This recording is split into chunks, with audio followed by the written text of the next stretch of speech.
The morning it started.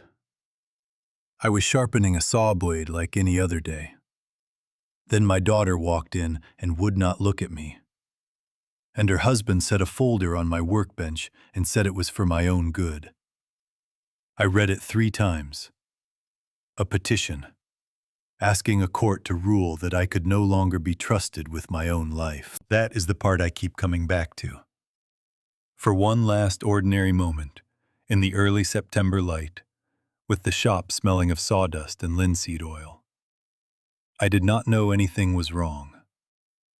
Then the bell above the door chimed, and my daughter walked in. And she did not look at me. Dana is 38 years old. She has her mother's eyes, and her mother's way of going still when something is bad. She came through the front door with her husband behind her. She walked within 4 feet of me and kept her gaze fixed on a spot somewhere past my left shoulder. I had not seen my daughter refuse to look at my face since she was 16 and had put a dent in my truck. Brett set a manila folder on my workbench. He is 41, my son-in-law. He wears pressed shirts on weekdays and talks about markets the way some men talk about weather. Like he has read ahead and you have not. He set that folder down and smiled at me, the way you smile at someone you are not sure can follow you anymore. "We just want to make sure you are taken care of, Harlan," he said. "We have been thinking about this for a while. No pressure. Just look it over when you have a chance." Dana still had not looked at me. Brett put a hand on her shoulder, said something about breakfast, said they were right down the street if I needed anything. He said the word support twice. Then the bell chimed and they were gone, and I stood there with my coffee going cold. I opened the folder. I am a man who reads contracts. I have signed invoices and supplier agreements since before Brett Hollis was born. And I know the difference between paperwork meant to inform you and paperwork meant to move past you. I read the first page. Then I read it again, because the words would not arrange themselves into anything that made sense. It was a petition, a formal, legal petition, filed with the County Court of Morgan County, requesting that one Harlan James Voss be placed under adult guardianship on the grounds of cognitive decline and diminished capacity to manage his own personal and financial affairs. My son-in-law had gone to a judge. He had gone to a judge and told him my mind was going. I want you to understand what that store is, so you understand what was being taken. I have run Voss Lumber and Hardware for 45 years, since I was 23, and my father handed me the keys with one piece of advice. Measure twice, cut once. Half this county has walked through that door. I have sold them the lumber for their porches and their barns. I have let the ones who were struggling run a tab through a lean winter and never once called it in. I have held that door open at closing time for old men who just needed somewhere warm to stand a little longer. That floor I was standing on, I had stood on for 45 years. And a man 27 years younger than me had decided, in some office in Indianapolis, with a lawyer and a stack of paper, that I was no longer fit to stand on it. The store went quiet around me, the way it does in that first hour before the regulars come in. Clocks ticking on the hardware wall, the hum of the paint cooler in the back. Out on Main Street, a truck went past, and its engine faded down toward the river and was gone. I have measured a lot of wood in my life. I have learned that you do not get to redo a cut once it is made. You measure, you mark your line, you make sure your eye is true and the board is steady, and only then do you bring the blade down. I had not measured anything. I had not even seen the line coming. And here is the thing I have never admitted to anyone until right now. My first feeling was not anger. My first feeling, standing there with that petition shaking very slightly in my hand, was a cold and creeping fear that he might be right. Because the truth was that strange things had been happening at the store for weeks. Orders coming out wrong that I did not remember getting wrong. Customers billed twice.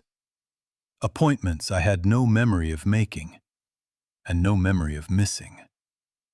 I had lain awake more than one night that August, running through my own days like a man checking a house for a gas leak, sniffing for the thing that would explain the wrongness. I had told no one, not even Junie, especially not Junie. And now my son-in-law had taken all those small frightening things, the ones I had been too proud and too scared to say out loud, and he had laid them out in cold legal language in front of a judge, as proof that I was coming undone. I set the petition down on the workbench, next to the saw blade I had been sharpening. The bell above the door did not ring again for 23 minutes. I know, because I watched the old Seth Thomas clock my father hung on that wall in 1971. The one with the slightly fast minute hand I have never gotten around to fixing. I stood in the sawdust and the September light for 23 minutes, holding the question I was most afraid of. Not whether my son-in-law was lying about me, whether he was telling the truth. It did not start with the folder. I need you to understand that, by the time Brett set that petition on my workbench, the ground under me had already been washing out for 6 weeks, one grain at a time. It started on a Friday afternoon in late July, when Clara Henderson called the store. Clara is 71 years old, and she has bought from me since her husband was alive. She has the gentlest phone voice in Morgan County. And that afternoon she used it very carefully, the way you speak to a man you are about to embarrass. "Harlan, honey," she said, "I do not want to make any trouble, but I believe you all charged us twice for that load of OSB, once on the check and then again on the account. I am sure it is just a mix-up." I pulled up the account while she waited. There it was, 2 charges. The board had been entered once on the 14th and once on the 16th, both in our system, both stamped with my counter login. "I am sorry, Clara," I said. "You are right. I will reverse it today." "Oh, do not you worry about it," she said, kind as ever. And then, after a small pause, in a softer voice, "You been getting enough rest, Harlan?" I sat in my office a long while after we hung up, looking at that screen. I could not remember entering that charge, but I could not remember not entering it either. That is the thing nobody tells you about a mind you have stopped trusting. The absence of a memory feels exactly like the absence of a crime. You cannot prove you did not do a thing you cannot remember doing. There were others. The order for Ed Garfield that came out as the wrong grade of lumber, with my own handwriting on the form. A supplier appointment I supposedly scheduled and then stood up. A voicemail I apparently left for Ray Colton about an order he swore he never placed. Each one small, each one explainable on its own. Together, they were something else. Together, they were a pattern. And the pattern had my name on it. And in the middle of all of it, there was Brett. He came around the store more that August than he had in the previous year. He would let himself in the back, pour himself coffee from the pot in the break room, and settle in like he belonged there. Always friendly, always helpful. That was the thing about Brett that I could never quite get my hands around. There was never anything to point to. One morning I came out of my office and found him leaning on the counter talking to Cody, my young counterman. They went quiet when they saw me. Not guilty quiet. Just that small hitch in a conversation that tells you it was about you. "Hey, Harlan," Brett said, easy as anything. I was just telling Cody he ought to learn the ordering system. Take some of the load off you. He smiled. You have earned the right to slow down a little. Nobody runs a place like this forever. He said it warmly. He said it like a gift. And I stood there in my own store, 68 years old, and could not find one single word in that sentence to object to. That is how it works, I have since learned. The good ones never give you anything to hold. They just keep setting small, kind stones on one side of the scale until the whole thing tips. And everyone watching swears they never saw a hand touch it. I told myself I was being foolish. He was my daughter's husband. He had sat at my table at Thanksgiving for 15 years. A man does not invent suspicion of his own family out of a couple of billing errors and a tone of voice. So I said nothing. To Brett, to Cody, to Junie. I carried it alone, the way I have carried most hard things. Because I am a man who was raised to believe that a problem you cannot name yet is a problem you do not burden other people with. That was my mistake. I see it now. The silence was the soil. He needed me quiet and ashamed and unsure. And I gave him all three, free of charge. I did not understand how far it had spread until the last Saturday in August, at the regional hardware fair down in Columbus. I was standing by the fastener displays when Jack Briley from the county planning office came over. I have known Jack 20 years. He shook my hand, and before he said anything else, before hello even, he tipped his head a little and lowered his voice and said, "Harlan, I heard things have been kind of rough up at the store lately. You holding up all right?" I said I was fine. I said it twice. He nodded and changed the subject, and we talked about nothing for 5 minutes, and he moved on. But I stood there in that convention hall with the fluorescent lights humming, and a cold went through me that had nothing to do with the air conditioning. Because I had told no one. Not Junie, not Cody, not a soul. I had carried every one of those incidents in private, ashamed, sure that naming them out loud would make them real. And somehow, Jack Briley, 60 miles away, already knew there was a story about Harlan Voss losing his grip. Somebody had been telling it. Somebody had been telling it for a while. I just did not yet let myself think about who. Junie has never been a woman who leads with alarm. I have known her since she was 22 years old. Since the summer she was working the records desk at the Morgan County Courthouse, and I came in to file a deed transfer on a piece of property my father was putting in my name. She looked up over the counter at me with those steady brown eyes and said, "You filled out line 7 wrong. You want the parcel number, not the lot number." That was the whole conversation. I went home and thought about her for 3 days. 45 years later, I can tell you that she has not changed much in the essential ways. She does not raise her voice. She does not traffic in worry for its own sake. When something is wrong, she goes quiet, and she looks at it straight on, and she figures out what it actually is before she says a word. Growing up the youngest of 6 in a house with 1 bathroom and a father who worked the line at the crane plant, you either learned to be sharp or you got left behind. Junie got sharp. She brought the contract to the kitchen table on a Wednesday evening in mid-August, 2 weeks after I had lain awake testing my own memory in the dark. I did not know where she had gotten it. I did not ask right away. She set it down between us with our supper dishes still pushed to the side, and she poured us both a second cup of coffee. And she sat down across from me with her reading glasses on, and the same expression she gets when she is working through the household accounts. Not worried, working.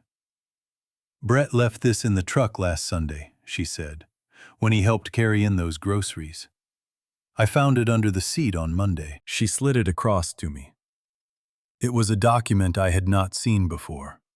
7 pages, printed on plain paper, with a law firm name at the top that I did not recognize. Garfield and Associates, out of Indianapolis. I read the first page. It was a summary of something called a plenary guardianship petition. I had heard the term before in a general way, but I had never had reason to look at one closely. It was dense with legal language, the kind that is designed to feel official and inevitable at the same time. "Read page 3, Junie said. The section they highlighted. There was yellow highlighter on a paragraph about 2/3 of the way down the page. I read it. Then I read it again. The highlighted section laid out the basis for the cognitive impairment claim. It listed, in careful legal language, a series of documented incidents demonstrating the subject's diminished capacity. Ordering errors with financial consequences. Duplicate billing of established customers. Failure to maintain scheduled professional appointments. Erratic communication with long-standing business partners. The subject was me. The incidents were the ones from July and August. I set the paper down. I picked up my coffee and held it without drinking it. "How long do you think that document has been in progress?" Junie asked. I thought about the question. "The incidents start in July," I said. "But you need time to file. You need a lawyer. You need records." "You need to create the records first," she said. I looked at her. "That order for Ed Garfield," she said. "You have been ordering the same product for that man for how long?" 30 years. "And you got it wrong." "The form had my handwriting." "Yes," she said. "It did." She folded her hands on the table. It was the same gesture she used when she was explaining something to our grandchildren. Patient, unhurried, making sure the pieces were in the right order before she connected them.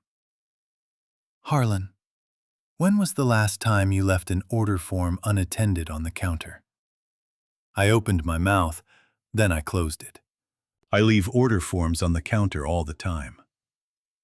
It is a hardware store. Paper moves around. People come and go. Cody restocks while I am with a customer. Suppliers come through the back. Brett has been in that store 2 or 3 times a week since July, helping himself to coffee, chatting up whoever is around. Always friendly, always helpful. The kitchen was quiet. Outside, a car went down the street and its headlights swept across the window and faded. "I am not saying I know what happened," Junie said carefully. "I am saying the handwriting on a form is not the same as you writing it. And before we do anything else, I want to look at the original forms. Not the invoices, the original order forms in your files." "Why?"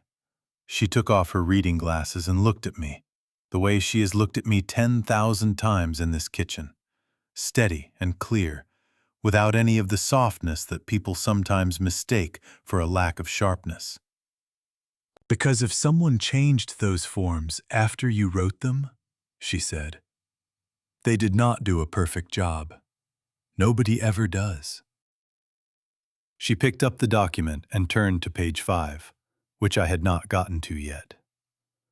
Her finger rested on a line near the bottom of the page, a timeline. The first documented incident, July the 9th. "What day did Brett help you with the inventory count?" she asked. I thought back. "First week of July," I said slowly. "He came in on a Saturday." Junie nodded once. She did not say anything more. She just refilled my coffee and left the document on the table between us. And I sat there in the kitchen light with the sound of the clock on the wall and the slow understanding that the thing I had been most afraid of might not be happening to me at all. It might be happening to me on purpose. We did it on a Sunday, when the store was closed, and the only light came from the work lamp over my bench. Junie had a way of going about a thing that I have always admired and never been able to copy. She did not rush. She laid it all out first. She had me pull the original order forms from the file cabinet, the carbon copies and the handwritten slips, going back to the first week of July. Then she set them in a row on the bench under the lamp, in date order, and she put on her reading glasses, and she began. I want to tell you what we were actually looking for, because it matters. Junie was not looking for proof that I was innocent. She was looking for proof that somebody else was not careful enough. Those are different things. A man can spend his whole life sure of himself and never be able to prove it. But a forger, she said, always leaves a seam. Always. Because he is copying, and copying is not the same as making. And the difference shows if you know how to look. It took her about 20 minutes to find the first one. The Ed Garfield order. The wrong grade of lumber. My handwriting, plain as day, in the blue ballpoint I keep at the counter. The product code read 402 when it should have read 420. A simple thing, a transposed number. The kind of mistake a tired old man might make. Junie held it under the lamp and tilted it. "Look at the 2, she said. I looked. It was a 2. It was my 2. I write my 2s with a little flat foot at the bottom. Always have. Now look at the rest of the form, she said. Every other number on this page. Look at the pressure." And then I saw it. The whole form had been written in my normal hand, light and quick, the pen barely biting the paper. But that one digit, the 402, was pressed harder, darker, gone over, maybe, or written slower by a hand trying very hard to match mine. Under the lamp, tilted just so, you could see the faint ghost of another stroke underneath.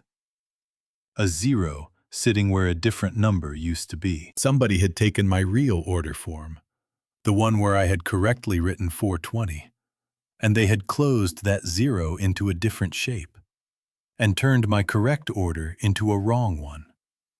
After I wrote it, after it left my hand, I sat down on the stool. Junie kept going.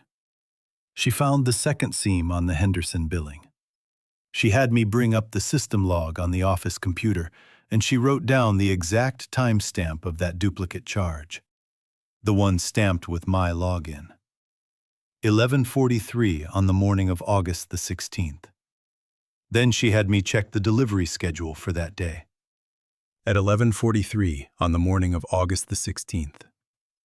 I had been 40 minutes away in Spencer, standing in the gravel lot of a sawmill, signing for a flatbed of red oak.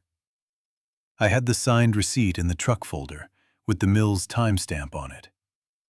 I could not have entered a charge on my office computer in Moseley because I was in Spencer with sawdust on my boots and a pen in my hand, signing my name on something real. Somebody had used my login while I was gone. "Cody," Junie said. We called him. He came down to the store on his Sunday afternoon. A good kid, 22 years old, worried the second he walked in and saw our faces. Junie asked him plain questions in a plain voice. Did anyone ever use Harlan's login? Did anyone ever ask him about the ordering system? Was anyone ever at the counter computer when I was not in the building? Cody went pale. "Brett," he said. "He asked me to show him the system. Couple times. Said you wanted him learning it so he could help with the books. said it was your idea. He looked at me, and his voice dropped. Harlan, I am so sorry. He said it was your idea. I left him at the counter once or twice while I went to the back. I did not think anything of it. He is family. He is family. There it was again. The two words that had been the lock on every door this man had walked through. He is family. Of course he had a key to the store. Of course he could pour his own coffee and lean on my counter and learn my system. Of course no one questioned a son-in-law who was only ever trying to help. The same words that made him welcome made him invisible. I sat on that stool under the work lamp for a long time after Cody left, with the forms laid out in front of me like a hand of cards somebody else had dealt. And I want to be honest with you about what I felt, because it was not what I expected. I had spent 6 weeks afraid that my own mind was failing me. 6 weeks of lying awake, of testing myself in the dark, of that cold, creeping shame every time a customer used that gentle, careful voice on me. And now I knew, with the certainty of a man looking at a board and seeing the grain run true, that there was nothing wrong with me at all. I should have felt relief. Some part of me did, but underneath it, rising slow and cold and steady, was something I had not felt in 45 years of being a patient man. It started in my chest, and it spread out through my arms, and it settled into my hands. Into the same hands that had measured 10,000 boards true. It was rage. The clean, quiet, terrible kind. The kind that does not shout. The kind that measures. That rage wanted me to get in my truck and drive to Bloomington that same night. I will not pretend otherwise. I wanted to stand on Brett Hollis's front step and hold up that order form and watch his face come apart. I am 68 years old, and I had just learned that a man I had fed at my table for 15 years had spent the summer quietly trying to convince a county that I had lost my mind. Every part of me that was still a younger man wanted to confront him and be done with it. Junie talked me out of it. She did it the way she does everything, slow and plain, at the kitchen table, with coffee. If you go over there tonight, she said, what happens tomorrow? I did not answer. I will tell you what happens, she said. He finds out we know. And a man like Brett, when he knows you are watching, he does not stop. He gets careful. He buries the next thing deeper. Right now, he thinks you are a confused old man who has not figured anything out. That is the most useful thing we have, Harlan. The minute you yell at him, you hand it back to him for free. I sat with that. It went against everything in me. I have spent my whole life believing that an honest man meets a thing head on.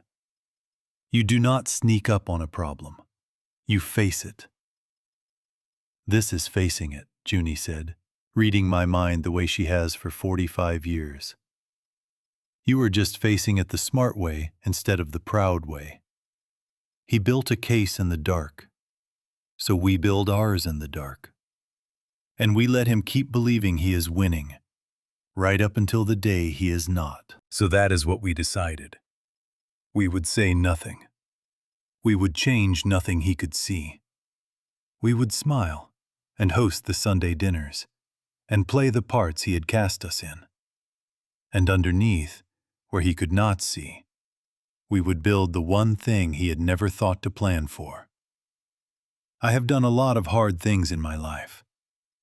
Holding my tongue at that next Sunday dinner was one of the hardest. They came at 5, the way they always did.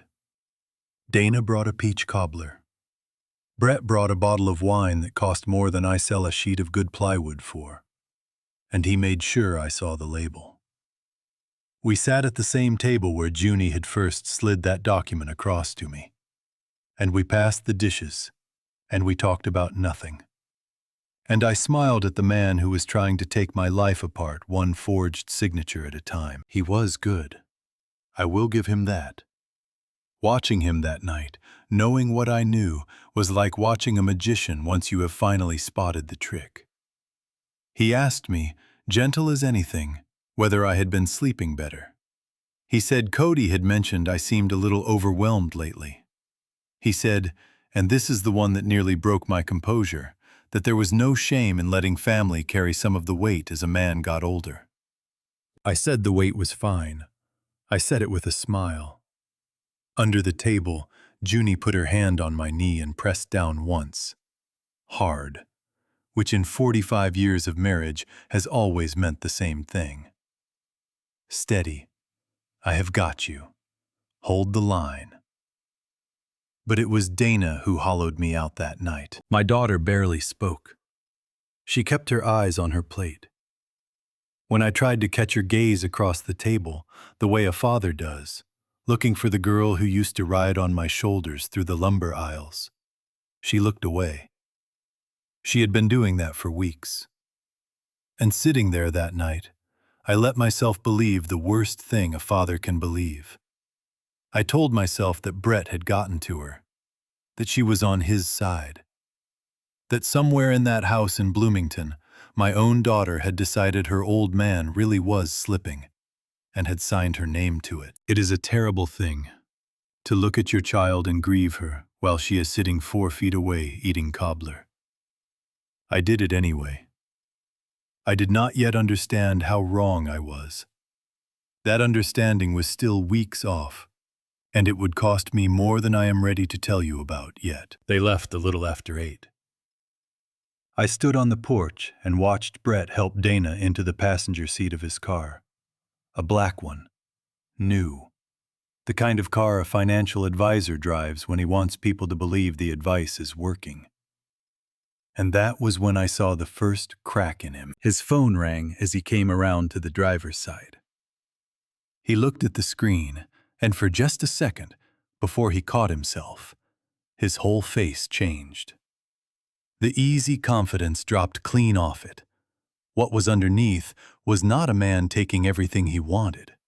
It was a man who was afraid.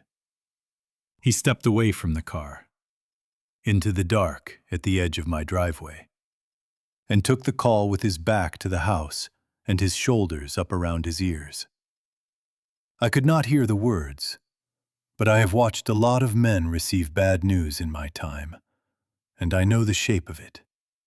The stillness, the nodding, the hand that comes up to pinch the bridge of the nose. He was not running this. Somebody was running him. I went back inside, and I did not say anything to Junie about it. Not yet. But I lay awake again that night, the way I had all August. Only this time, I was not testing my memory. This time, I was wondering what kind of trouble would make a man try to steal his own father-in-law's whole life, and how little time he might have to do it in. Marion Tuck has kept the law office above the old pharmacy on Main Street for 30 years. It is one room with a window that looks out over the street, a desk that belonged to her father, and a coffee maker that has never once made a good cup of coffee. She is 60 years old, plain-spoken, and she does not own a single suit that cost more than my Sunday shirt. When the big firms in Indianapolis want to make a small-town lawyer feel small, Marion is the kind of lawyer they picture. They are wrong about her, the way people are usually wrong about the quiet ones. I have watched her take apart men who underestimated her, slow and patient, the way you take apart a stuck engine. I went to see her on a Tuesday morning, with Junie beside me and a folder of forged order forms under my arm. I had helped Marion once, years back, when her father passed and money was tight. I carried her on materials for most of a year while she fixed up his house to sell it. Never charged her a dime of interest. You do not, if you are doing it right. But I will tell you, sitting in that office, It meant something to be across the desk from somebody who already knew what kind of man I was. She listened to the whole thing without interrupting. The incidents, the forms, Cody, the petition. When I finished, she turned a pen over in her fingers. "All right," she said.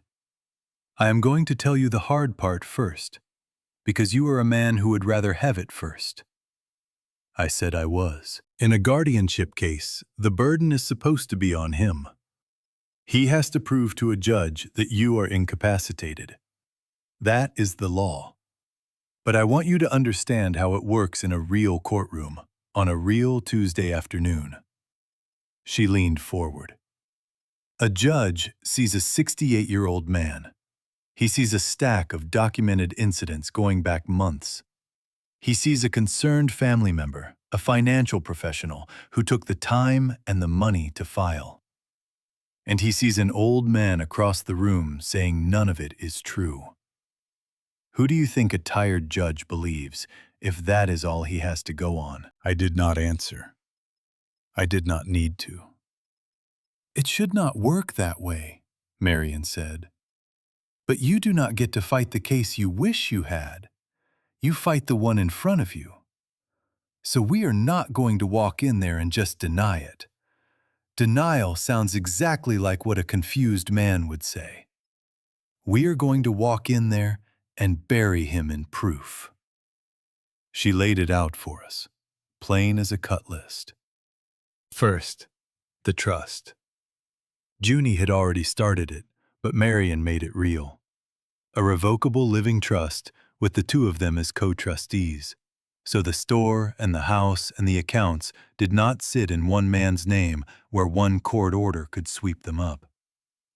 Second, a durable power of attorney, naming Junie, drawn up properly and notarized, so that if anything ever did happen to me, my affairs went to the woman who had shared them for 45 years and not to a court-appointed stranger.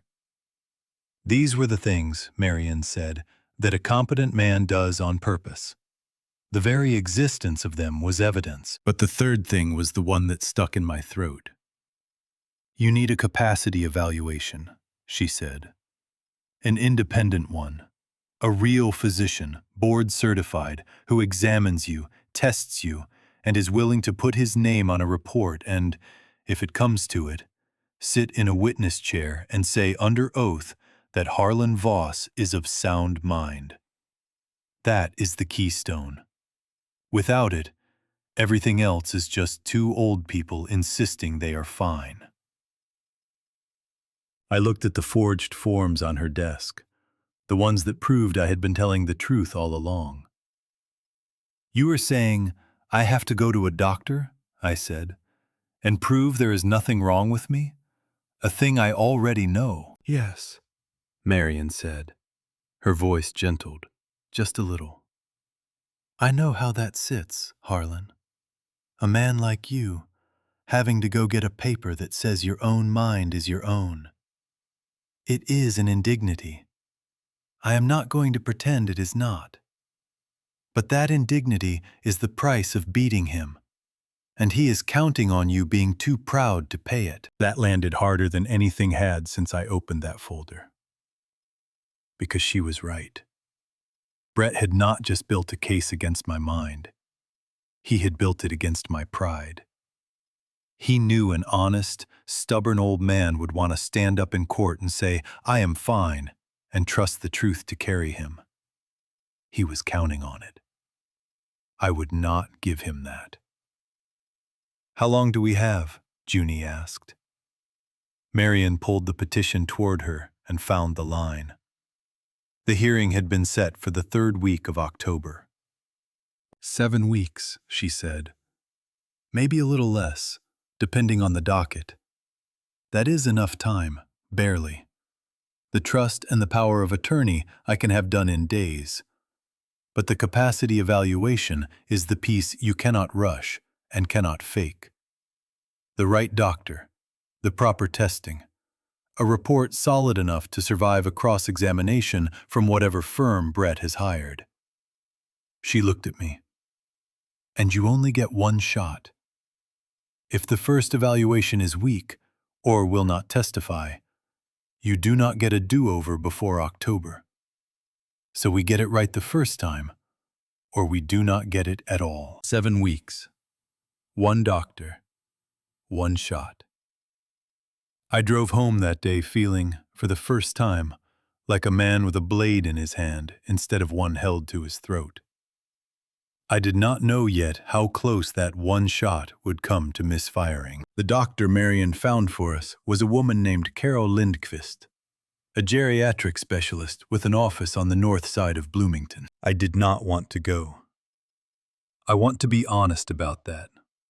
The morning of the appointment, I sat in the truck in her parking lot for 10 minutes before I could make myself walk in. 68 years old, and I had to go inside a building and let a stranger test my mind like a teacher checking homework. All to prove a thing I had never once doubted until Brett Hollis taught me to. There is a particular shame in that. It is not the shame of being wrong. It is the shame of having to perform being right. But I went in. Junie waited in the lobby, because Dr. Lindqvist said the evaluation had to be mine alone, with nobody feeding me answers or steadying me. That was the point, she said. An honest test or no test at all. She was thorough in a way I came to respect. She was not unkind, but she did not coddle me either. And I have always trusted people more when they do not. She asked me questions and timed my answers. She had me draw things, remember lists of words and bring them back 20 minutes later, work through problems out loud. She asked me to explain how I price a custom order, how I figure board feet from a stack of rough lumber, how I would handle a customer who claimed a defect that was not there. Practical things, real things, the work of my actual life. And somewhere in the middle of it, the shame went out of me, because for the first time in 2 months, I was sitting across from somebody whose whole job was to look at me clearly. Not gently, not suspiciously, clearly. And the longer it went, the more I felt something loosen in my chest that had been clenched since July. She was not deciding in advance what she would find. She was just looking. And what she was looking at was a man whose mind worked exactly the way it had worked for 50 years. When it was done, she set down her pen and took off her glasses. "Mr. Voss," she said, "I will write up the formal report, and I want to be careful in my language because it has to hold up. But I can tell you plainly, right now, I see no evidence of cognitive impairment. None. Your memory, your reasoning, your judgment, your ability to manage complex affairs, all of it is well within normal range for a man 20 years younger than you. Whatever those documented incidents were, they did not come from anything happening inside your head." I had to look at the wall for a moment.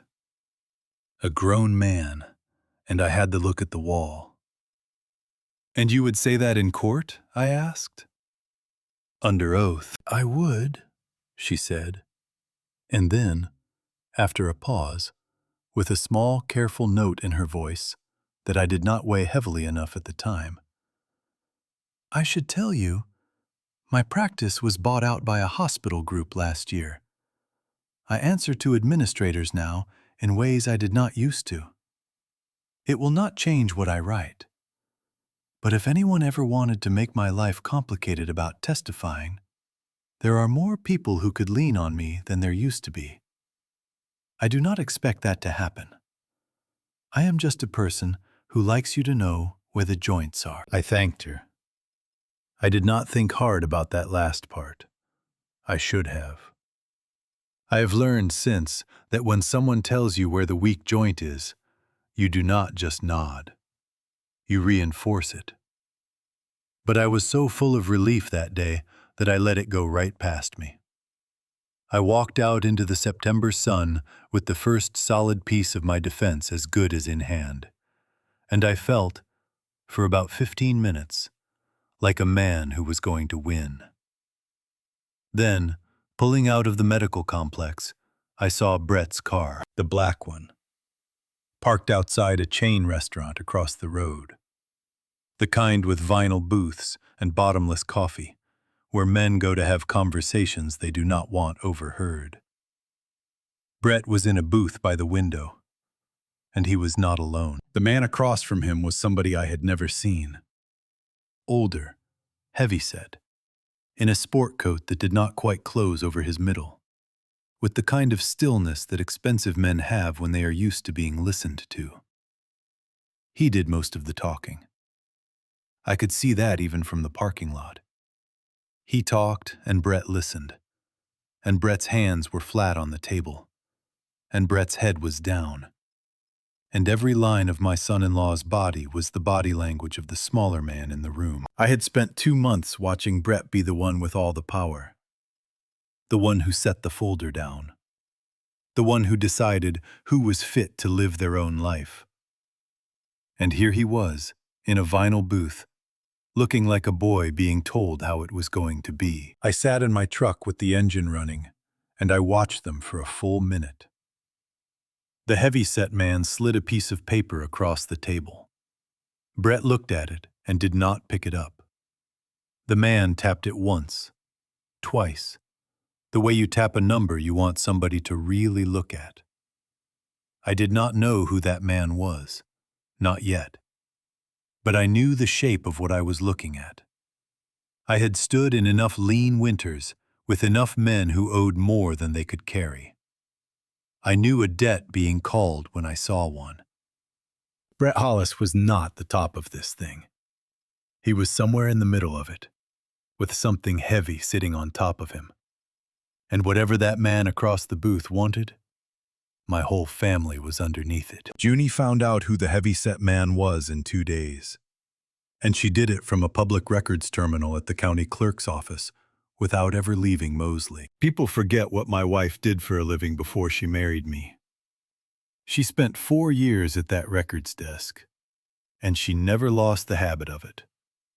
She knows that almost everything a man does of any size leaves a paper trail somewhere a county keeps it, if you know which drawer to open. A man can hide a great deal from his neighbors. He has a much harder time hiding it from the recorder of deeds. I gave her the partial plate I had memorized in that parking lot, and the look of the man. She did the rest. By Thursday, she had a name and a thin folder of printouts spread across our kitchen table. Roy Taggett, 57 years old, principal of an outfit called Riverbend Partners, registered in Indianapolis, with a string of property holdings up and down this part of the river. Junie had pulled the business filings, a couple of civil judgments, and a fistful of liens. Roy Taggett was a man who lent money to other men's ambitions and then collected the ambitions when the money came up short. Now, Junie said, here is the part I had to dig for. She slid a second stack toward me. These were filings tied to Brett. A man's financial life is mostly private, but its edges show in public, and Junie had walked the edges. A second mortgage on the house in Bloomington, taken out 18 months ago. A lien from a vendor that had gone unpaid. And, recorded back in the spring, a promissory note. Brett Hollis to Riverbend Partners. A number on it with more zeros than a financial advisor should ever owe to a man like Roy Taggett. I sat there and I read it twice, the way I had read that first petition, waiting for it to mean something different. It did not. He is not stealing from you because he is greedy, Junie said quietly. I mean, maybe he is greedy too, but that is not the engine. The engine is that he owes a dangerous man a great deal of money he does not have, and he is out of other ways to get it. I understood it then, all at once. The way you suddenly see the whole frame of a house in a pile of lumber that a minute ago was just boards. Brett had gotten in over his head. However he did it, bad bets, big talk, a life that cost more than it earned. He had borrowed from Roy Taggett, and Roy Taggett did not write off debts. He converted them. And what did Brett have, anywhere in his world, that was worth enough to make Roy Taggett go away? He had me. He had a debt-free hardware store on a Main Street corner, and the building under it, and the lot beside it, and a house, and 45 years of careful savings, all sitting in the name of an aging man who trusted him. He could not take it by asking. He could not take it by waiting for an inheritance.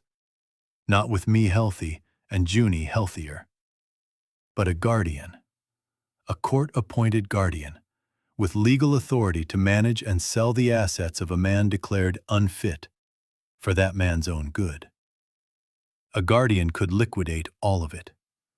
A guardian could sell a corner lot to a development partner at whatever price the paperwork said was reasonable. The guardianship was never really about my mind.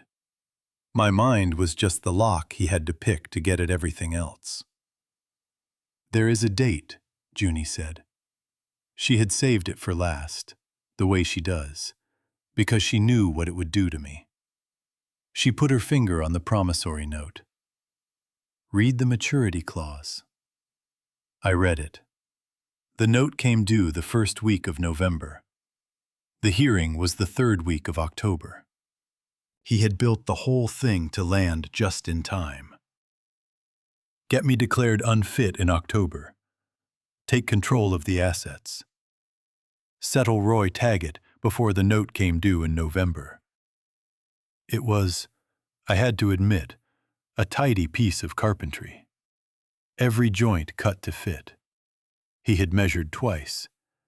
He had just never once considered that the old man might be measuring too. But here is what kept me up that night, and it was not the cleverness of it. It was the desperation under it. A greedy man you can outwait.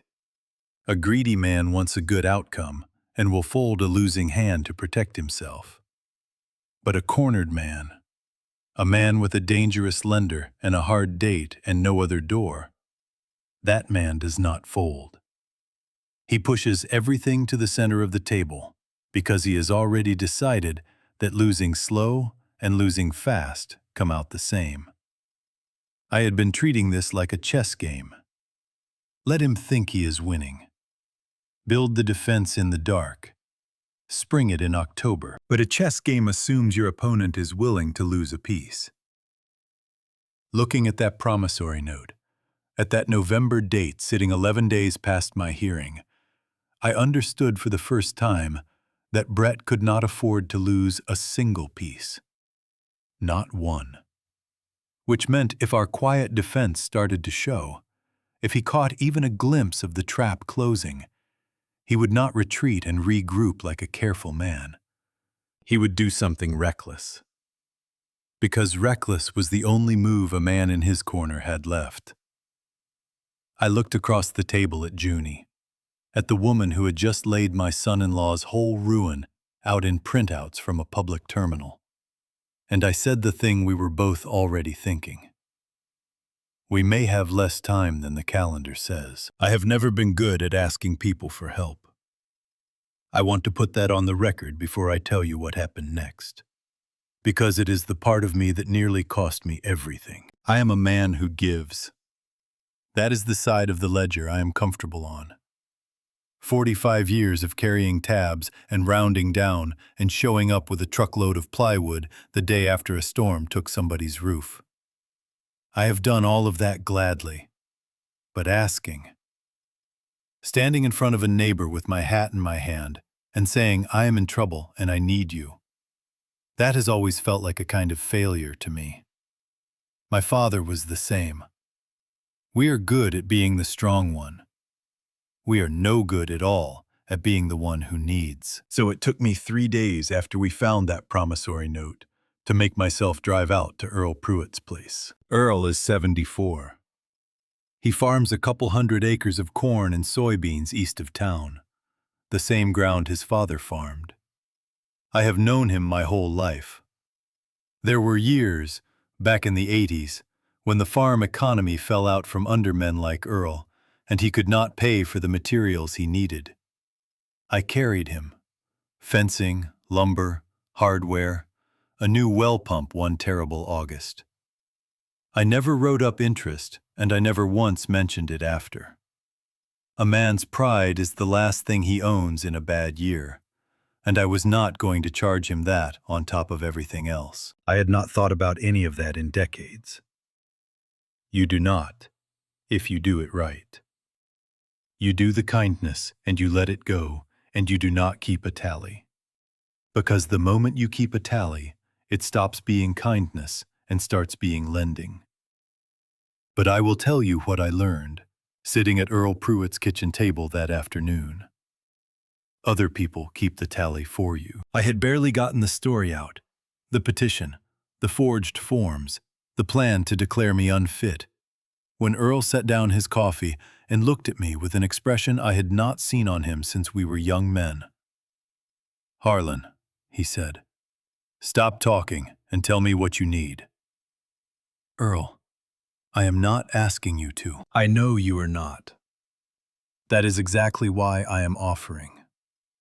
He leaned forward, and his voice was rough. "You think I forgot August of '88? I had a well go dry, and a crop dying, and no money.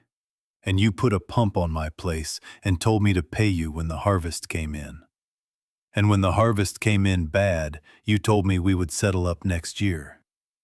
And next year, you never brought it up. I have carried that for 36 years, waiting for a chance to be the kind of man you were to me. Now some slick boy from Bloomington wants to stand up in a courthouse and say your mind is gone." He shook his head slowly. "I will sit in that courtroom. I will tell that judge I bought $400 of fence supply off you last Tuesday, and you figured the whole order in your head while we talked about the weather, and never missed a penny. I will bring every man I know who has done business with you.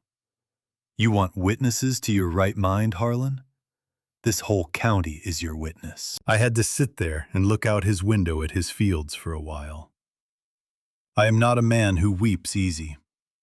I came close at Earl Pruitt's kitchen table. It went like that everywhere I made myself go. Ray Colton, who had gotten that fake voicemail, told me he had known something was off the second he heard it, because it did not sound like me, and he would say so under oath. Clara Henderson said she would tell the judge about 30 years of a man who never once cheated her a dime. Walt Greer, Ed Garfield, half a dozen others. Not one of them hesitated. Not one of them made me ask twice. I had spent 45 years thinking I was just running a hardware store. It turned out I had been building something else the whole time. In small daily deposits I never thought to count, and now, when I needed it, the whole town opened the account and handed it back to me. That should have been the happiest week of the whole ordeal. In a way, it was. But every name I added to that list of people who would stand up for me did the same thing. It carried me one step closer to a courtroom where all of it would come out. The forged forms, the debt, Roy Taggett, and Brett. Brett's name, said out loud, in public, in front of a judge and a gallery, and whatever reporter from the county paper happened to be sitting in the back. And I could not win without that. There was no version of this where I kept my store and my good name and my freedom. And Brett walked away quietly. To save myself, I had to destroy him, completely, in the open. And when I destroyed him, the rubble was going to land on the one person in all of this who had done nothing wrong. Dana, my daughter, who would lose her husband, her home, the father of any children she might still want, and the version of her life she thought she was living. All because her old man chose to fight instead of fold.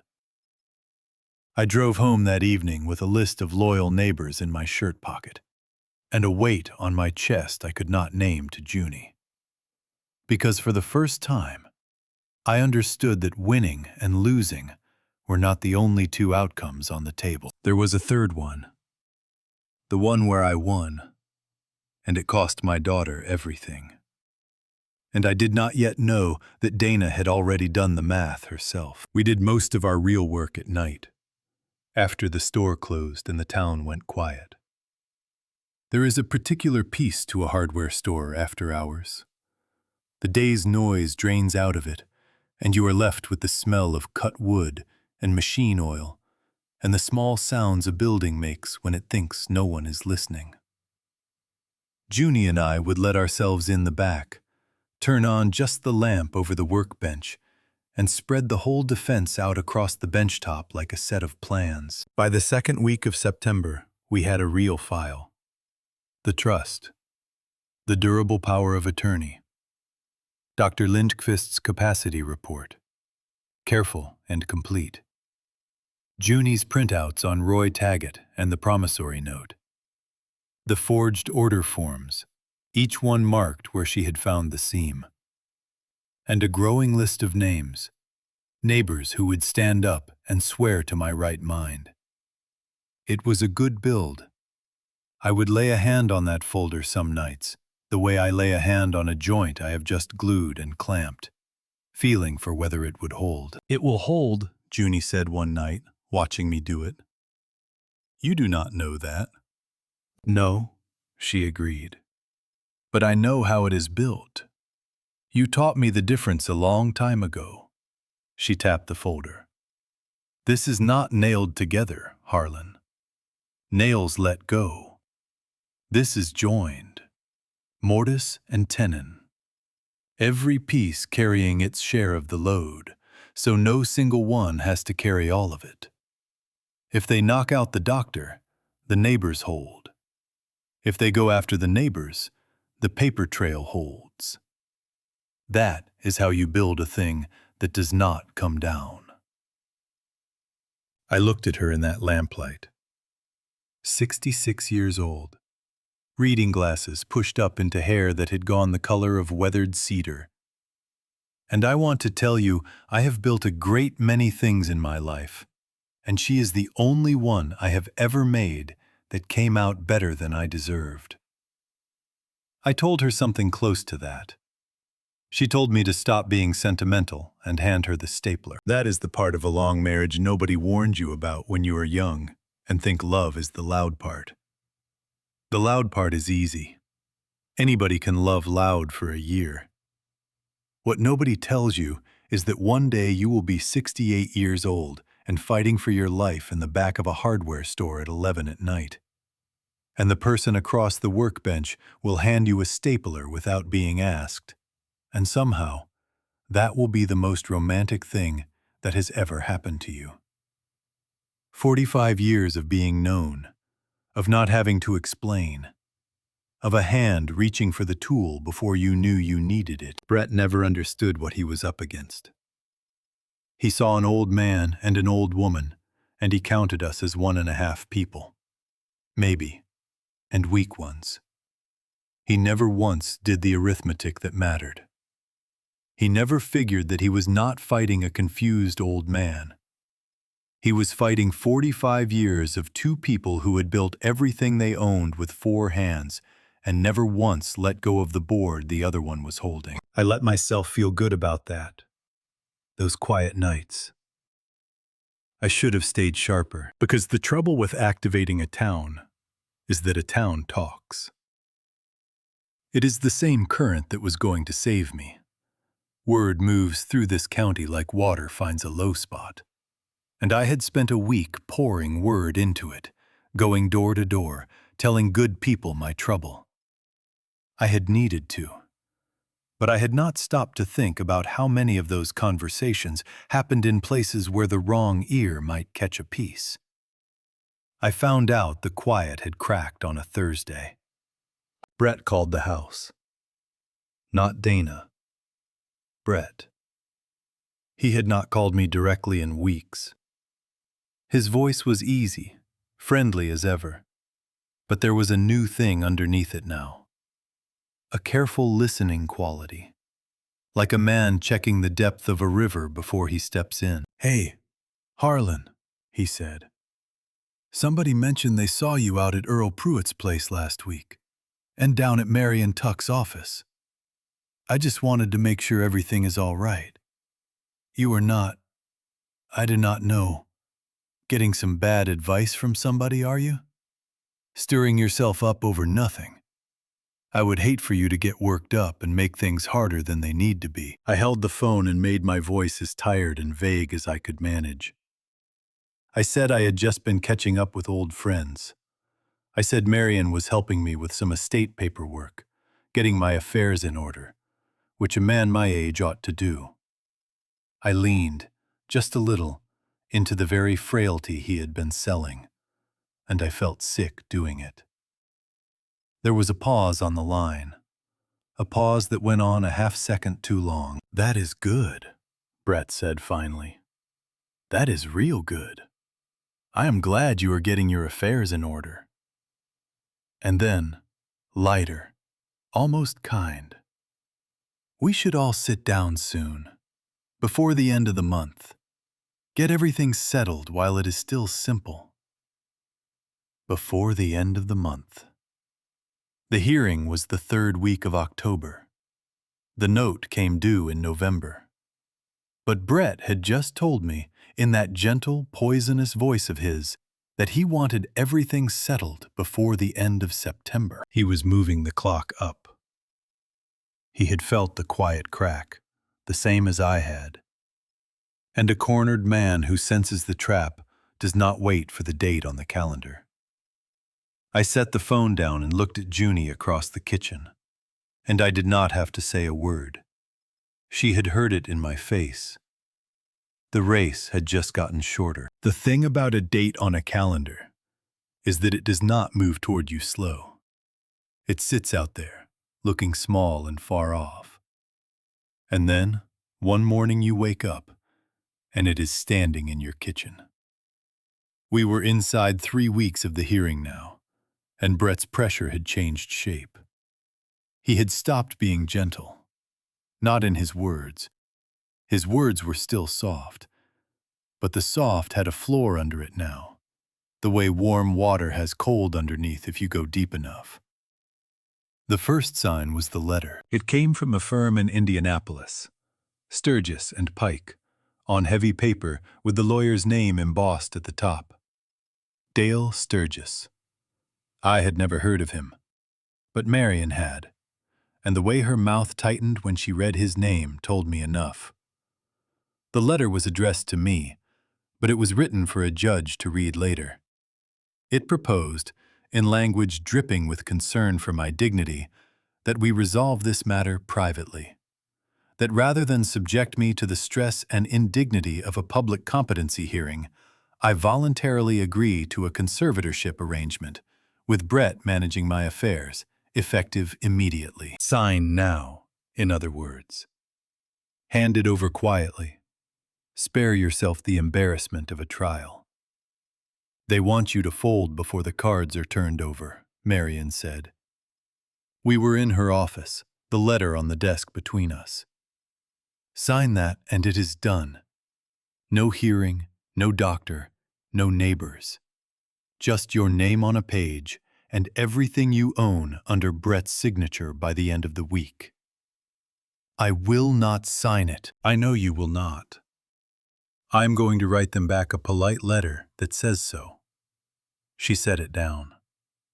But she did not look as satisfied as I wanted her to. She looked, if anything, troubled. What is it? Marion tapped the embossed name.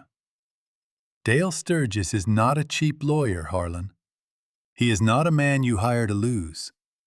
And I keep coming back to one thing. She leaned back. We have a clean capacity evaluation. We have a credible doctor willing to testify. We have a stack of forged forms and a wall of character witnesses. On paper, we're going to win this, and win it badly. So why is a man like Sturgis still this confident? Why is he pushing this hard, this late, instead of folding a weak hand? I did not have an answer. The question sat in my chest like a swallowed stone. Maybe he is bluffing, I said. Maybe, Marion said. Men like him bluff for a living. But I have been doing this 30 years, and confidence that has nothing behind it usually cracks when you push back. The confidence that worries me is the kind that does not crack. The kind that is confident because it knows something you do not. I drove home from that meeting, going over our build in my mind, joint by joint. The way you walk a frame, looking for the stud that is out of plumb. The trust was solid. The power of attorney was solid. The neighbors were solid, every one of them. The forged forms were solid. That left the doctor, the keystone, Marion had called it. The one piece I could not replace and could not fake. And I remembered, too late and all at once, the thing Carol Lindqvist had said to me at the end of my evaluation. The thing I had let slide right past me in my relief. My practice was bought out by a hospital group. I answer to administrators now. There are more people who could lean on me than there used to be. I had not reinforced the weak joint. I had not even checked it. I told myself I was being paranoid. A doctor's professional opinion is a doctor's professional opinion. You cannot just make a board-certified physician change her honest findings. That is not how medicine works. But I had also told myself, back in July, that you cannot just convince a county that a sound man is losing his mind. I had been wrong about how the world worked once already that year. I was learning not to be so sure of the second time. Junie saw it on me when I got home. She always does. I told her about the letter and about Marion's worry and about the thing the doctor had said weeks ago. And Junie went still in that working way of hers. And she said we should call Dr. Lindqvist's office in the morning, just to confirm everything was in order. Just to be sure the report was finalized and the testimony was set. We did not get the chance to call them, because the next morning, before I had even finished my coffee, the phone rang. It was the clinic. A woman from Dr. Lindqvist's office, with the carefully neutral voice that medical people use when they have been told to deliver something they do not want to deliver. She was calling, she said, to inform me that there had been some developments regarding my evaluation, that the practice's administration had some concerns, that Dr. Lindqvist would not be able to discuss the matter herself at this time. She asked if I could come in that afternoon to speak with someone. She did not say who. I stood in my kitchen with the phone against my ear and my cold coffee in my hand, and I felt the keystone shift under all that careful weight we had stacked on top of it. 3 weeks from the hearing, and the one piece I could not replace had just started to move. The man who met me at the clinic that afternoon was not a doctor. He was an administrator, and he had the soft, regretful manner of a man who has learned to deliver bad news as if it were weather. He sat me in a small conference room with a box of tissues on the table, which told me everything before he opened his mouth. He explained, with great care for my comfort and none at all for my situation, that the hospital group had recently adopted a policy. Physicians employed by the group would no longer provide expert testimony or formal opinions in contested legal matters. It was about liability, he said, about avoiding the appearance of the group taking sides in private disputes. It was nothing personal. It had nothing to do with the quality of Dr. Lindqvist's work, which he was sure was excellent. So her report, I said, the evaluation she did. The report existed, he said. He could not stop it existing. But Dr. Lindqvist would not be permitted to testify about it, to be cross-examined on it, or to discuss it further. The group's legal department had been quite clear. "And when," I asked, "did the group adopt this policy?" He looked at his folder. He did not answer for a moment, and in that moment I understood that the policy was about 3 weeks old, and that it had been adopted right around the time a firm called Sturgis and Pike sent a very official letter to a hospital legal department, reminding them of all the liability a small clinic could expose itself to by letting its physicians wade into messy family lawsuits. Nobody had told Carol Lindqvist to lie. They had simply made it so that the truth she had written could no longer walk into a courtroom and speak. A report nobody can question is a piece of paper. A doctor who cannot take the stand cannot be cross-examined. And Marion had taught me by then that evidence which cannot be tested is evidence a judge can set aside. They had not broken the keystone. They had just walked into the building and quietly removed it, and left all the weight sitting on the joints below. Marion was grim when I told her. She did not pretend. "This is bad.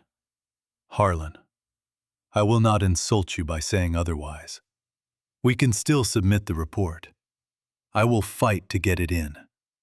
But Sturgis will move to exclude it, and he has good odds. Because the doctor who wrote it will not appear to stand behind it. We can try to find another physician. But you remember what I told you. The right doctor, the proper testing, a report that survives cross. 3 weeks out, with the other side watching every move we make. Finding a second one willing to walk into this is going to be very hard." But the doctor was not the worst of it.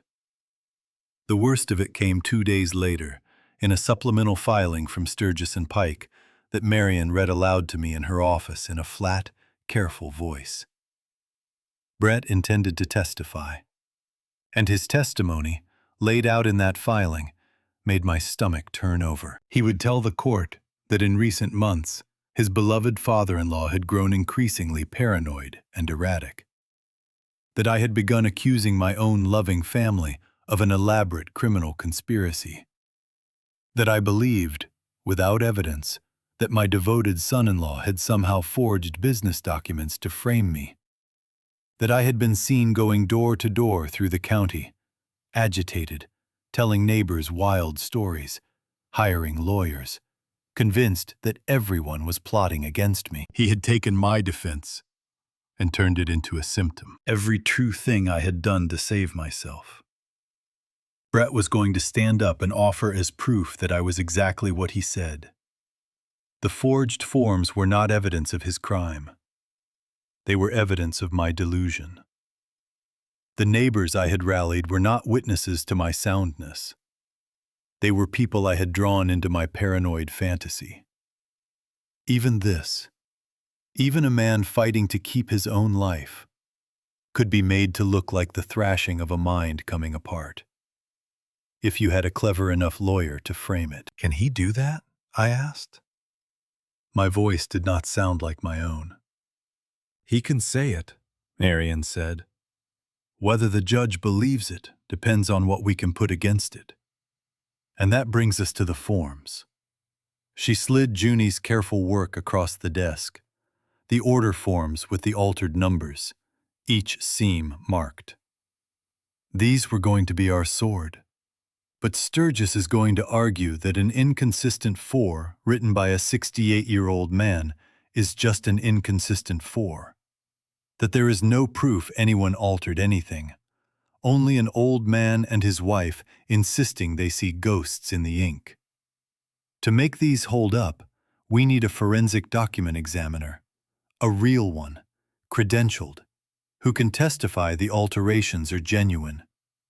And those people are expensive and slow, and 3 weeks is not much time to find one and have the work done right. I sat in that small office above the old pharmacy, and I felt the whole thing I had built coming apart, in exactly the way Junie had promised it would not. The doctor, knocked out. The forms, made doubtful. The neighbors turned into accomplices in my supposed madness. Joint by joint, the load shifting onto whatever was left, and less left to carry it. She had said it would hold because it was joined, not nailed. Because if they knocked out one piece, the others would hold. She had not counted on a man clever enough and desperate enough to come after every joint at once. I drove home that evening into a cold, gray rain, the first real rain of the fall. And for the first time since I had found those forged forms and felt that clean, cold rage, I felt the rage drain out of me and something worse take its place. I felt like a man who was going to lose. The night before the hearing, I did not even try to sleep. I sat up in the dark in the front room, in the chair by the window where I have read the paper every morning for 30 years, and I let myself look straight at the thing I had been refusing to look at.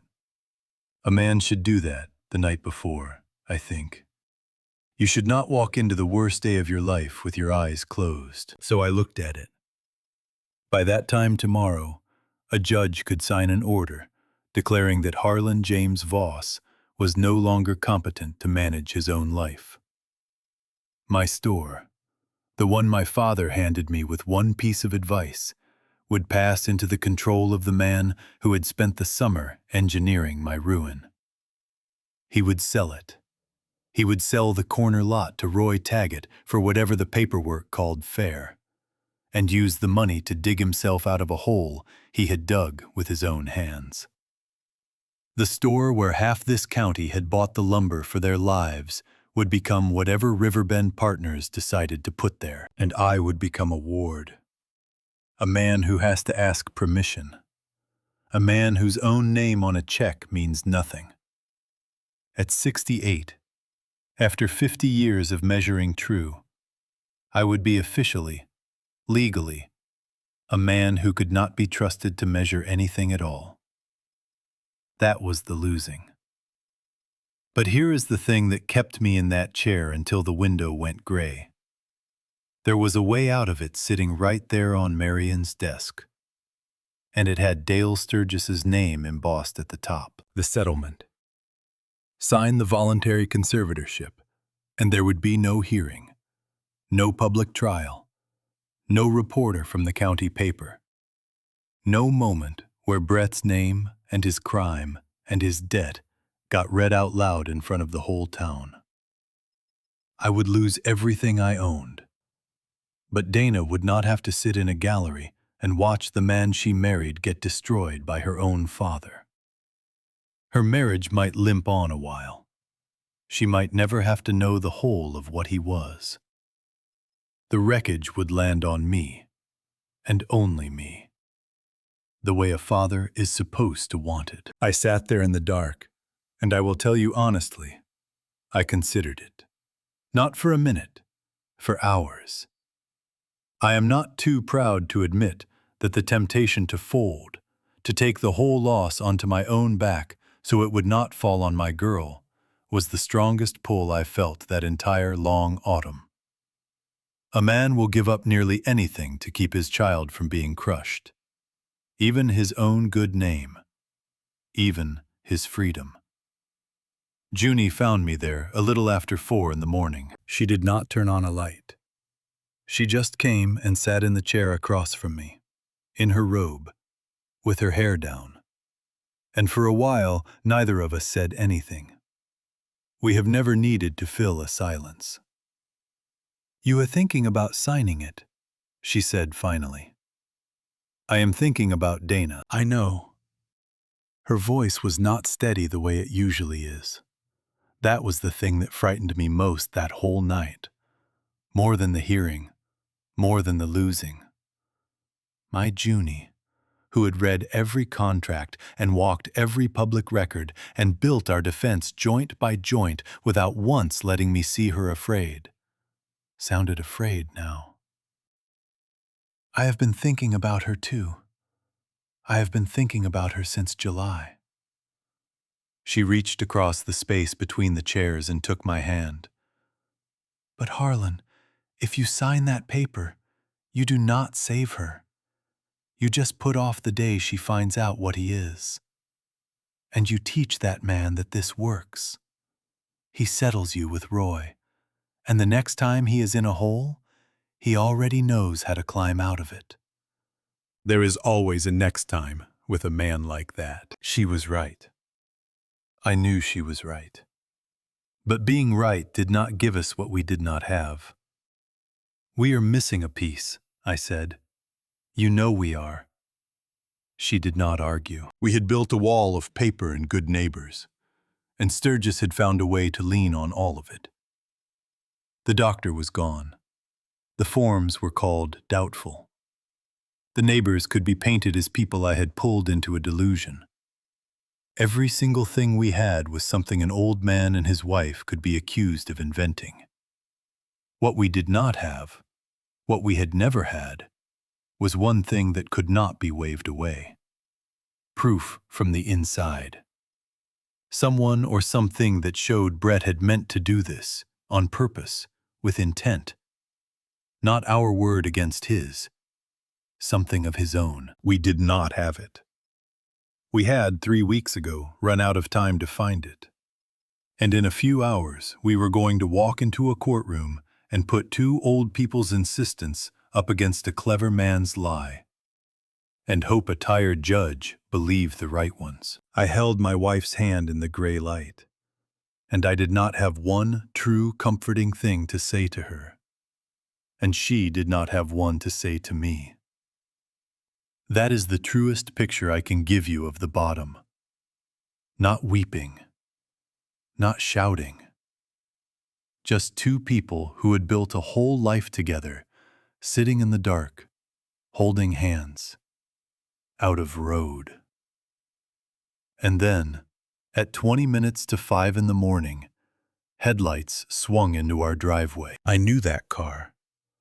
I had watched it pull out of this same driveway a dozen Sunday nights, with my daughter in the passenger seat and a man I trusted behind the wheel. It was Brett's car, the black one. But it was not Brett who got out of it. It was Dana. She stood in the gray almost light at the bottom of the porch steps, in a coat thrown over what I realized were the clothes she had slept in. And she looked up at me the way she had not looked at me in 3 months. Straight on, right into my face. And I saw that she had been crying, and that she was still crying, in the quiet way her mother cries, with her chin steady and the tears just running. I only have a little while, she said. He thinks I went out for the early shift. He will be up by 6. She came up 1 step.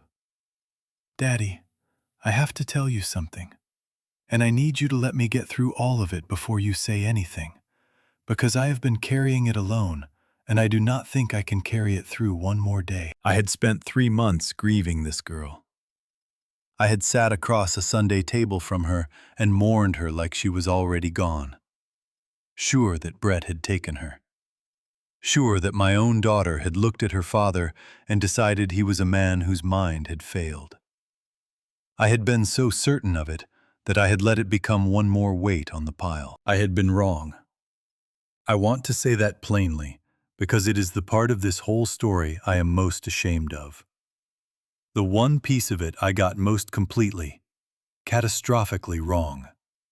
I got wrong about the person I loved most. That first morning, Dana said, at the store, when Brett put the folder on your bench, her voice cracked. You looked at me. I felt you looking at me, and I could not look back, because if I had looked at you, if I had let myself see your face when you opened that folder, I would have come apart right there in front of him, and he would have known. He would have known that I knew.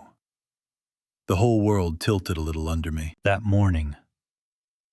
Her eyes fixed past my shoulder, on nothing, the way she had not done since she was 16. I had read it as a daughter who could not face a father she had betrayed, and it had been the exact and perfect opposite. She had not been unable to look at me because she had turned against me. She had been unable to look at me because she was the only one already on my side. And she could not afford to show it. "I found out in June," she said. "Before any of it started, I found papers in his office, the same firm, Sturgis and Pike, and a doctor's name, and notes. Notes. Daddy. He had written out a plan. Which incidents to manufacture, what order. He had a list of your routines, when you left the store, when Cody covered the counter." Her hands were shaking now. "I read my husband's handwriting laying out, step by step, how he was going to take my father's mind apart on paper. And I had to decide, standing in his office with those notes in my hand, what I was going to do." "Dana." "Let me finish, please." She pressed her lips together. "If I came to you in June and told you, what would have happened? You would have confronted him. You are an honest man. It is the first thing you would have done. And he would have known the leak came from inside his own house, from me. And he would have changed everything. And he would have been more careful. And you would have had nothing. Just an old man making wild accusations against his successful son-in-law, which is exactly the picture he wanted to paint anyway." I understood then, all at once, what my daughter had done, what it had cost her. She had not warned me. She had done something far harder and far braver and far more lonely than warning me. She had stayed. She had gone home to that house every night and slept beside the man who was destroying her father. And she had smiled at him, and made his coffee, and played the part of the loyal wife who knew nothing, for 3 months, so that he would stay confident and careless and within reach. She had been doing the exact thing Junie and I thought we had invented, letting him believe he was winning. Only she had started before either of us, and she had done it alone, and she had done it from inside his arms, which is a kind of courage I am not sure I have ever possessed. "You have been gathering," I said. My voice was not working right. "All this time, from inside the house." She nodded. "Everything," she said. "Every draft, every note. The messages between him and Roy Taggett, the real timeline. I have copies of all of it. Daddy, the thing you have been missing. The proof it was on purpose." She finally let herself put a hand on the porch rail, like her legs had decided they were done holding her up. "I was going to bring it to your lawyer next week. I did not know they moved on the doctor. I did not know how bad it got until I heard him on the phone last night. Celebrating, telling Roy it was already won." She reached into the inside of her coat and brought out a thick folder, worn soft at the corners from being hidden and handled. And she held it against her chest for one more second, the way you hold a thing you have carried so long you are not sure you remember how to set it down. "It is not won," she said. "He just does not know what I have. And we have about 50 minutes before he wakes up and finds his car gone and figures out where I went." We brought her inside, to the kitchen table. Of course it was the kitchen table. Everything true in this story happened at that table. Junie came down in her robe and stopped in the doorway when she saw our daughter sitting there. And the two of them looked at each other for a long moment, and something passed between them that I do not have the words for and would not share if I did. Then Junie crossed the kitchen and put both hands on Dana's face and held it. And Dana finally let herself break. The way she had not let herself break in front of Brett for 3 months. Her mother held her head against her and did not say a word, because there are some things a mother knows that no words improve. When it had passed, Dana opened the folder on the table and showed us what she had carried. It was worse than I had let myself imagine, and it was exactly what we needed. Brett had been meticulous, the way only a man who is sure he will never be caught can afford to be. There were his planning notes in his own hand, a numbered list of incidents to manufacture, with dates, with the order they should appear, so the decline would look gradual and believable. There was a printed sheet of my own weekly routine, the hours I left the store, the days Cody worked the counter alone. There was a draft of the petition with his handwritten edits in the margins, months before it was filed. And there were the messages. Dana had copied them off his phone over weeks, a few at a time, terrified each time that he would notice. Messages to Roy Taggett. Brett promising the Voss property would clear by November. Roy reminding him what happened to men who promised Roy things and did not deliver. Brett, in his own words, calling my mind a problem he was managing, calling my whole life a transaction he was closing. This was the piece. This was the thing that could not be waved away as an old man seeing ghosts in the ink. This was intent, in the defendant's own hand and his own words. And it turned everything. The forged forms were no longer doubtful. They were itemized in his own plan. My door-to-door week was no longer paranoia. It was a man defending himself against a documented scheme. Brett's clever testimony, the one that turned my defense into my symptom, would shatter the moment a judge read his own notes laying the whole thing out. I looked at that folder, and then I looked at my daughter. And I had to say the thing that had been tearing at me since long before dawn. Dana, if we walk into that courtroom with this, your marriage is over. In public, everyone will know what he is. I have been up all night thinking I should sign their settlement and take the loss myself, just so you would never have to sit through that. She looked at me, and there were no more tears now. There was something else, something I recognized, because I had seen it in her mother across 45 years, and in my own mirror for 68. Daddy, she said, I have known what he is since June. I stopped being his wife the morning I found those notes.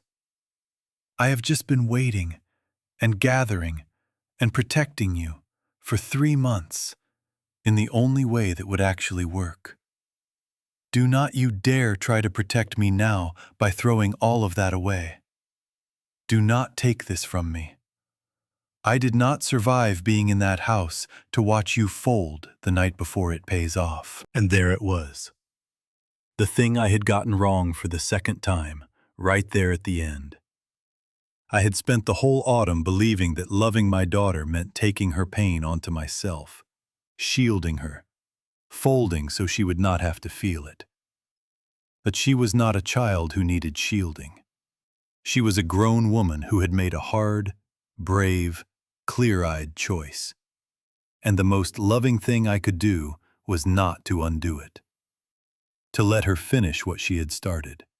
To stand beside her instead of in front of her. Some weights a man does not get to carry for the people he loves.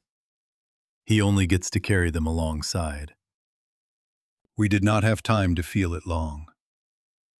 It was nearly 5:30.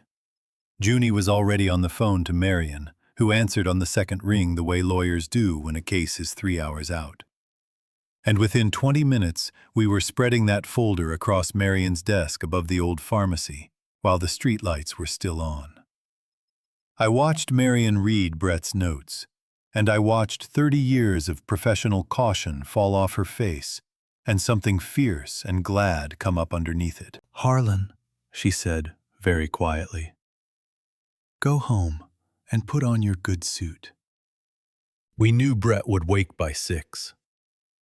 We knew he would find his car gone, and his wife gone, and by the time he reached the courthouse, he would understand that the trap he thought he had been built around him instead, by the three people he had counted on to be too old, too trusting, and too loyal to ever see it coming.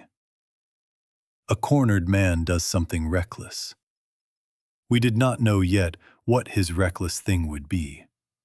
We only knew we would meet it together. At 9 o'clock that morning, the third week of October, the rain finally cleared, and a thin, cold sun came out over Morgan County. And Junie and Dana and I climbed the courthouse steps, the three of us, side by side, with everything we owned and everything we were riding on a worn, soft folder in my daughter's hands. I had walked into a lot of rooms in my life, sure I was about to lose.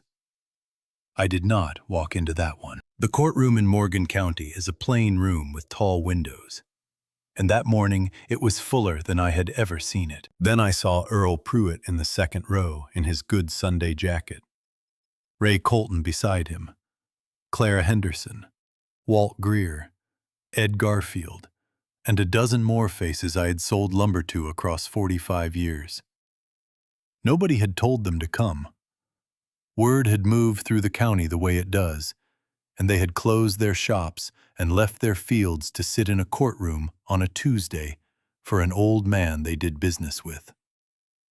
I had to look at the floor for a moment when I saw them. A man does not expect to find out what he has built until the day he needs it to hold. Brett came in late, and the moment I saw him, I knew Dana's empty side of the bed had done its work.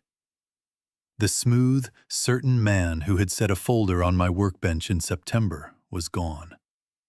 This Brett was pale and damp at the collar, his eyes moving too fast around the room, snagging on his wife sitting at our table and skidding away.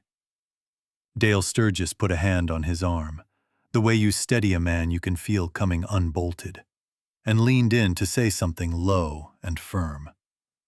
Brett did not seem to hear him. The hearing started the way Sturgis wanted it to. He was good. I will give him that to the end. He laid out the incidents in a calm, sorrowful voice. A devoted family forced to take a painful step. He spoke of my recent paranoia, my wild accusations, my agitated visits door to door. To a stranger, he made it sound like exactly what he wanted. An old man coming apart, and a son-in-law brave enough to do the hard thing. And then Marion stood up, and she asked the court's permission to call Dana Hollis. I watched my son-in-law's face as my daughter walked to the stand. I will remember it as long as I live. He had not known. Whatever he had figured out from the missing car, he had not let himself believe she would do this. Stand up in a public courtroom and raise her right hand against him.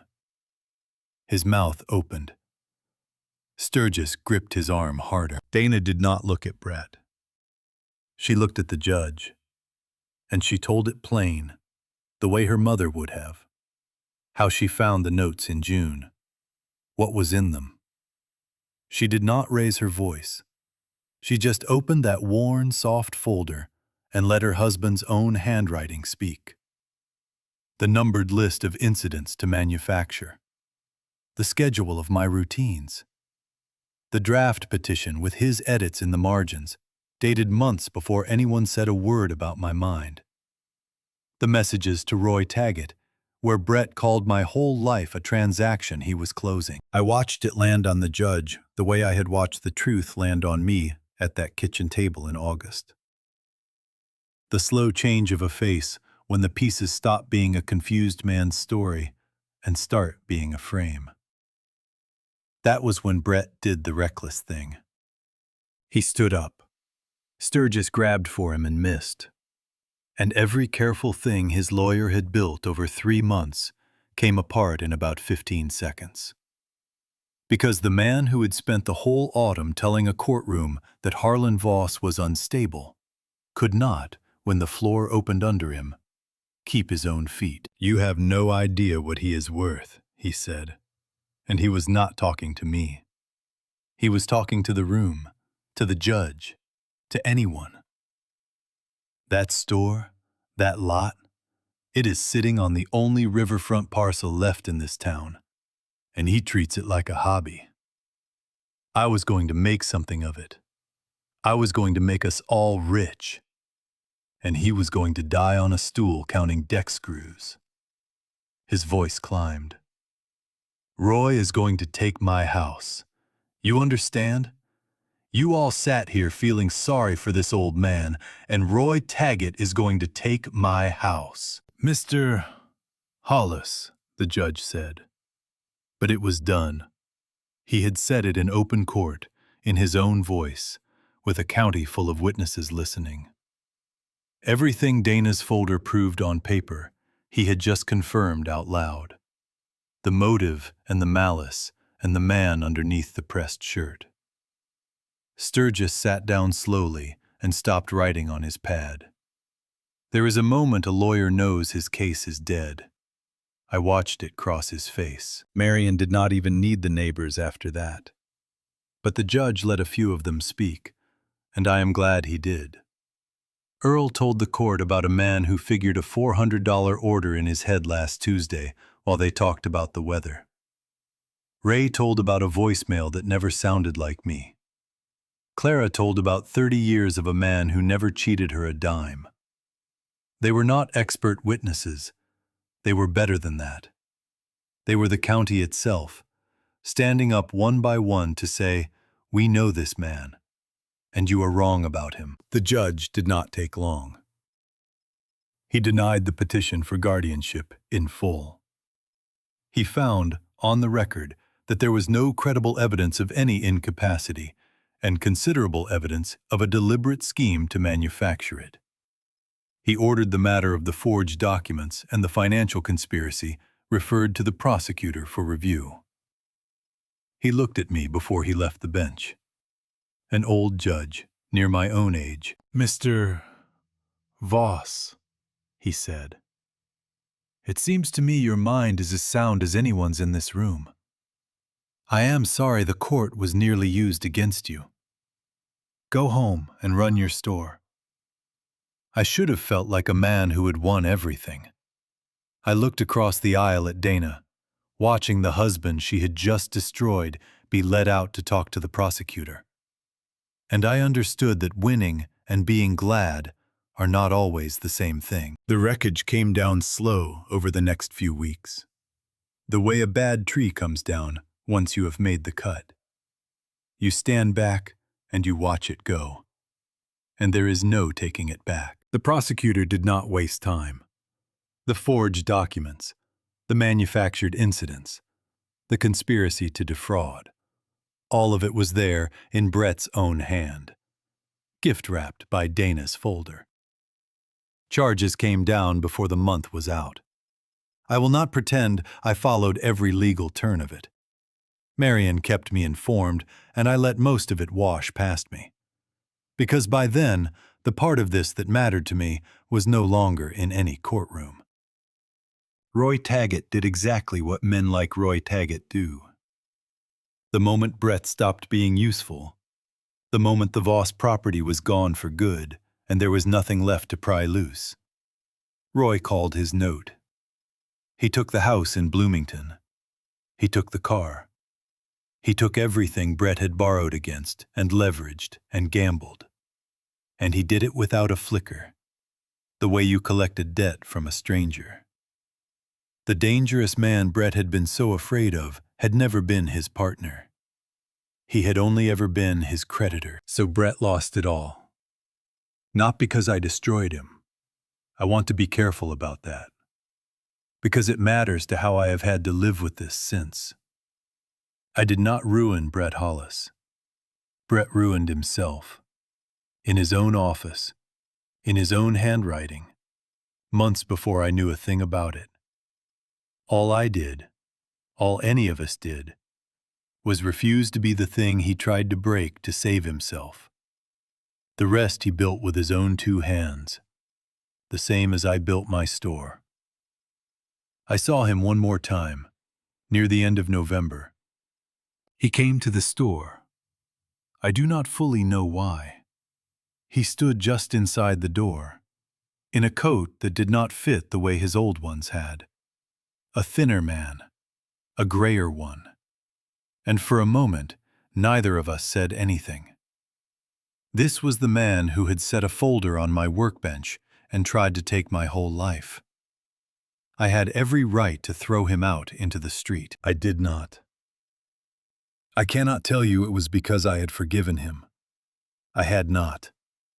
And I am not sure I ever fully will. But I looked at him standing there, ruined and afraid, and I did not see a monster. I saw a young man who had sat at my Thanksgiving table for 15 years, who had married my girl, who had wanted to be more than he was and had reached for it through the one door no man should ever go through. And I felt, against all reason, the weight of the waste of it. All that scheming, all that careful cruelty. And he had ended up with less than nothing. And he had cost my daughter more than he would ever understand. "I am sorry, Harlan," he said. His voice was small. "I know you are," I said. "Sorry is what is left when everything else is gone." I did not say it cruel. I said it the way you tell a man a true thing he is not going to like. "You should go now, Brett. And you should not come back here." He went. I never saw him again outside of what the courts required. That was the closest thing to a reckoning the two of us ever had. And I have made my peace that it is all there will ever be. But Dana, that is the part I carry.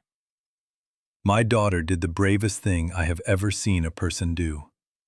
And it cost her everything a brave thing costs. She did not just lose a husband. She lost the life she thought she was living, the future she had planned. 15 years she could not get back. She had spent 3 months alone inside that house, being strong so that I would not have to be weak. And when it was finally over, and she did not have to be strong anymore, she came apart the way a person does when they finally set down a thing they have carried too far. She moved back in with us that winter. Her old room. 66 years old, her mother was. Climbing the stairs every night to sit on the edge of a grown woman's bed the way she had when Dana was small. Some nights I would hear them through the wall. Not talking, just my wife being there in the dark, while our daughter grieved a marriage that had been a lie longer than it had been a marriage. I did not know how to fix it. A father wants to fix things. It is most of what we are good for. But you cannot sand down a wound like that. And you cannot clamp it and wait for the glue to set. All I could do was what I had always done. Show up. Be there in the morning with the coffee. Keep the lights on in a place she had always been safe. One evening near Christmas, Dana came down to the store at closing time, the way she used to as a girl. She did not say much. She just walked the aisles, running her hand along the bins of bolts and the stacks of pine, the smell of the place she had grown up in. Then she came and stood next to me at the counter while I cashed out the register, and she leaned her head against my shoulder, the first time she had done that since she was a child. "Thank you for not folding," she said. "I know you wanted to. For me." I put my arm around my daughter and I held on. In the store my father gave me, in the town that had stood up for me. And I thought about everything it had taken to get to that small, quiet moment. And I understood, finally, what the whole hard autumn had really been about. It is spring now, as I tell you this. The store is still open. The bell above the door still chimes the way it did the morning all of this began. The old Seth Thomas clock my father hung in 1971 still runs a little fast. And I still have not gotten around to fixing it. And I have decided I never will. Some things you keep exactly as they are, fast minute hand and all, because they are yours, and being yours is the whole point. I am 69 now. I still cut the lumber. I still carry the tabs for the ones having a hard winter. Cody is learning the ordering system the right way this time, because I am teaching him, not because anyone is stealing my login while he steps into the back. Earl Pruitt comes in on Saturdays and we talk about the weather and the crops and the long way the both of us have come. And every morning, Junie comes in through the back at 7:30 with 2 cups of coffee and that working silence I have loved for 46 years now. People ask me sometimes, the ones who heard about it, how I knew. How an ordinary old man saw it coming when a clever younger one was so sure he would not. And the truth is, I did not see it coming. Not at first. For 6 weeks I believed the lie. I lay awake, testing my own mind in the dark, ready to believe I was the broken thing. What saved me was not that I was smart. It was that I had not spent my life alone. I want to tell you the thing I learned. Because if you are listening to this, maybe you are a person somebody has decided to underestimate too. Here it is. They will tell you that trust is weakness. That an honest man, a trusting man, a man who carries tabs and holds doors and believes the best of his own family, is just a soft target waiting to be taken. Brett believed that about me to the very end. He counted me as 1.5 weak old people and never once did the real arithmetic. But trust is not blind faith. Real trust is not the same as being a fool. The kind of trust I am talking about is the kind you build slow, over years, in small daily deposits you never think to count, until one day, the whole town you have been kind to stands up in a courtroom and hands it all back. That is not weakness. That is the strongest thing a person can build, and the people who think it is soft are the ones who have never managed to build any of it themselves. And I learned one more thing, and it is the one I hold closest. For most of my life, I would have told you that a strong man stands in front of the people he loves and takes the blow himself. I spent that whole autumn trying to do exactly that. I would have signed away everything I owned to keep the wreckage off my daughter. And I was wrong. Because the woman I married did not stand in front of me. She stood beside me. At the workbench, at the kitchen table, handing me the tool before I knew I needed it. And my daughter did not need me to take her pain. She needed me to honor the brave thing she chose and stand beside her while she carried it. That is what the whole hard autumn was really about. Not a store, not a scheme. It was about learning, at 68 years old, that the people who love you are not weight to carry in front of. They are the ones who carry it alongside you. I had it backwards my whole life, and it took nearly losing everything to get it right. Junie and Dana are out in the garden as I record this. I can see them through the window, the two of them on their knees in the dirt, putting in tomatoes. My wife saying something that is making our daughter laugh for the first time in a long time. Dana is going to be all right. Slowly, the way real things heal, which is not fast and not clean, but true. And I am here in the store my father gave me. An ordinary man, still fit to run my own life, with sawdust on my hands and everything that matters to me still mine. So let me ask you something before I go. Has someone ever decided you were finished?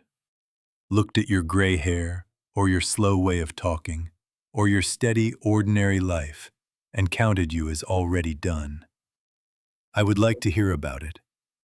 Tell me in the comments how you held on to who you are when somebody tried to take it from you.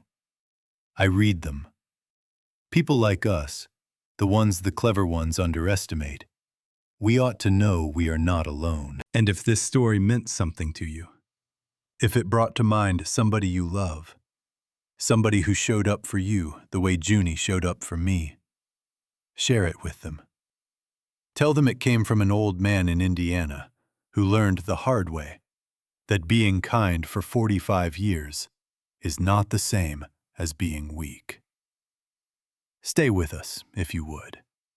There are more stories like this one coming, true to life, about ordinary people who turned out to be a great deal harder to break than anyone counted on. I am going to go out to that garden now and kneel down in the dirt with my wife and my daughter while the light is good. Measure twice, cut once. And do not ever let anybody tell you that the quiet, steady, faithful life you built is worth less than their clever one. It is worth everything. It was always worth everything.